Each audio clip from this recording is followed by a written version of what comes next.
In our last installment of fact-checking 10 lies you were told about Islam, we saw the wildly popular YouTube channel ALLthat do an absolutely spot-on impression of a spineless Western politician or a gullible CNN anchor. They perfectly nailed the whole, "I'm so dumb I can't pour water out of a boot even if there are instructions on the heel" attitude we've come to expect from nearly everyone who tries to tell us about Islam. But ALLthat keeps the parody going by fabricating Quran verses. Responding to the claim that the Quran commands Muslims to kill non-Muslims, ALLthat declares, The Quran specifically says the opposite, stating one who kills a non-Muslim person under protection will not even smell the fragrance of paradise.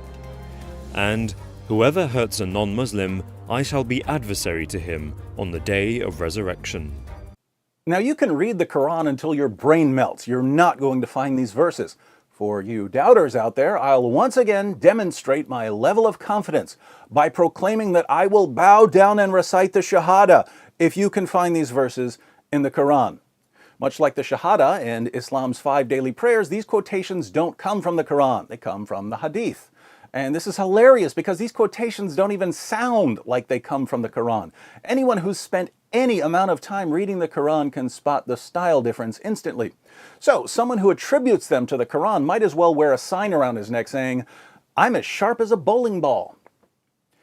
But attributing these quotations to the Quran is a minor blunder compared to how the meanings are distorted. ALLthat makes the quotations sound as if they're about being nice towards non-Muslims. Let's take a closer look. The first supposed quotation, again, is, One who kills a non-Muslim person under protection will not even smell the fragrance of paradise. This is a fairly common hadith that can be found in several collections. I'll read one from Sunan an-Nasai. Sunan an-Nasai 4753. The Prophet said, "Whoever kills a man from among Ahl-ad-Dimma, he will not smell the fragrance of paradise, and its fragrance may be detected from a distance of 70 years. Notice the Ahl-ad-Dimma part. This is about dhimmis. It says nothing about non-Muslims in general. The other supposed Quran quotation is also about dhimmis. Listen to this distortion.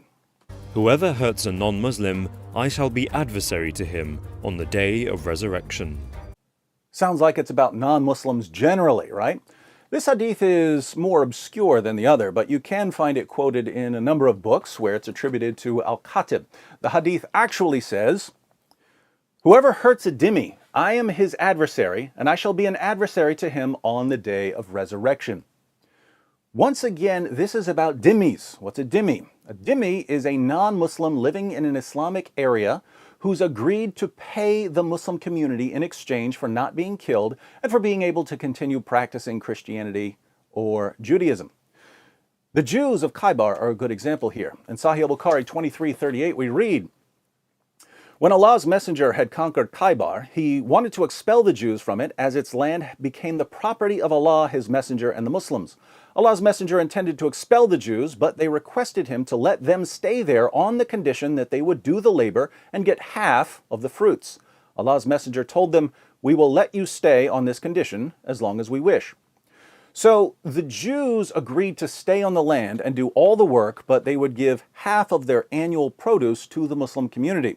This contribution was called jizya. We read about jizya in the Quran, Surah 9, verse 29, a verse you should be memorizing. "Fight those who believe not in Allah, nor the last day, nor hold that forbidden which hath been forbidden by Allah and his messenger, nor acknowledge the religion of truth from among the people of the book, until they pay the jizya with willing submission and feel themselves subdued." The Quran says that jizya is accepted from among the people of the book. Dhimmi status was only open to monotheists who had received a book from God. Polytheists had much more limited options. So Jews and Christians had a privileged status that they could continue practicing Judaism and Christianity provided they paid the jizya. Even though paying jizya was better than being killed, it was still a sign of humiliation. In the introductory hadith of Book 56, Chapter 88 of Sahih al-Bukhari, Muhammad says, "My livelihood is under the shade of my spear, and he who disobeys my orders will be humiliated by paying jizya." Ibn Kathir, Islam's most respected Quran commentator, explains jizya as follows in his commentary on Surah 9, verse 29.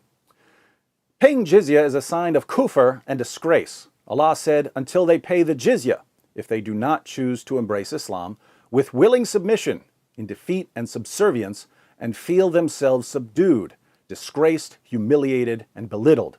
Therefore, Muslims are not allowed to honor the people of Dhimma or elevate them above Muslims, for they are miserable, disgraced, and humiliated. So, why weren't Muslims allowed to kill dhimmis? Umar, one of Muhammad's closest companions and the second of the rightly guided caliphs, explains why in Sahih al-Bukhari 3162. We said to Umar bin al-Khattab, O chief of the believers, advise us. He said, I advise you to fulfill Allah's dhimma, financial obligation, made with the dhimmi, as it is the dhimma of your prophet and the source of the livelihood of your dependents, i.e. the taxes from the dhimmi. It's the source of the livelihood of your dependents.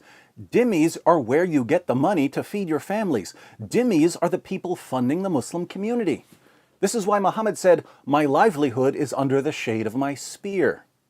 Now, if dhimmis are the best, most reliable source of income for the Muslim community, should a Muslim be allowed to go kill them, decreasing the income of the Muslim community? Imagine a restaurant owner who pays the mafia protection money. Will the mob boss let one of his underlings go kill the restaurant owner? Of course not. Why? Because the mob boss loves the restaurant owner so much? No, that's where the money comes from. It's the same in Islam. So, the ahadith quoted by all-time tens, which the video makers think come from the Quran, are about not killing Jews and Christians who have agreed to pay the Muslims protection money. But the video makes it sound as if Muslims just aren't allowed to harm any non-Muslims. Unfortunately for all-time tens, both the Quran and the Hadith have plenty to say about fighting non-Muslims who aren't dhimmis. The sad part here is that this section of the video is supposed to be responding to the claim that Muslims are commanded to kill all non-Muslims. And that's actually a false claim. Muslims are not commanded to kill all non-Muslims. We've just seen, for instance, that Christians and Jews were allowed to live even in a Muslim state as long as they paid for that right. But instead of going through the Muslim sources and explaining what Islam teaches about unbelievers, All-Time Tens shares a couple of ahadith they found in a Google search, pretends these quotes are found in the Quran, and distorts the meanings. These guys haven't even been subjugated and they're already acting like dhimmis. I think a couple of villages are missing their idiots. Anyway, that's two. Should I keep going or move on to something much more difficult, like rearranging my sock drawer? I kind of feel like I'm clubbing a baby seal here. Let me know in the comment section.